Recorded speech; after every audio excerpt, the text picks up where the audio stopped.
ఒక ఆమె కాలు జారి కింద పడ్డది. అది ఈలే పీట మీద పడి ముక్కు పోయింది. ముక్కు ఇడికి ఊడిపోయింది అన్నమాట. ఇక అమ్మాయి పెళ్లి కాలే. ఇక పరిస్థితి ఎట్లుంటుంది? ఇక అవ్వకబ్బా వాళ్ళ ఆయన అక్కడిక్కడ డబ్బులు సంపాదించుకొని అమెరికా వెళ్ళిపోయాడు. అది ఐస్ బాక్సులు వేసుకొని అమెరికా వెళ్ళిపోతే వాళ్ళు ఏమన్నారంటే టైం అయిపోయింది, ఇది అతుక్కోదు, ప్లాస్టిక్ ముక్కు పెట్టామంటే పెట్టమన్నారు. సేమ్ అదే కలర్ అంతా అట్లే ఉంటుంది. ఇదేంటో బాగానే ఉన్నది పెట్టమన్నాడు. బాగానే ఒక 50-60 లక్షలు ఖర్చు పెట్టి అసలు అద్దంలో చూసుకుంటే డిట్టో అట్లే ఉందన్నమాట. అమ్మాయి సంతోషపడ్డది. ఇక్కడనే ఎయిర్పోర్ట్ ఉందిగా, రాజీవ్ గాంధీ ఎయిర్పోర్ట్, ఆ దిగింది. ఆ దిగి ఎప్పుడు ఏమైందంటే ఆ 2 చేతులు 2 సూట్ కేసులు దబిక్కిన తుమ్ము వచ్చింది. ఆ తుమ్ము వచ్చేప్పటికి ముక్కుడి ఆడబడింది.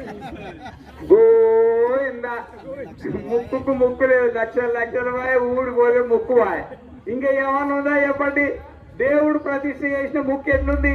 దేవుడు ప్రతిష్ఠ చేసిన కంటి ఎట్లుంది? దేవుడు ప్రతిష్ఠ చేసిన పండ్లు ఎట్లున్నాయి? దేవుడు ప్రతిష్ఠ చేసిన శరీరం ఎట్లుంది?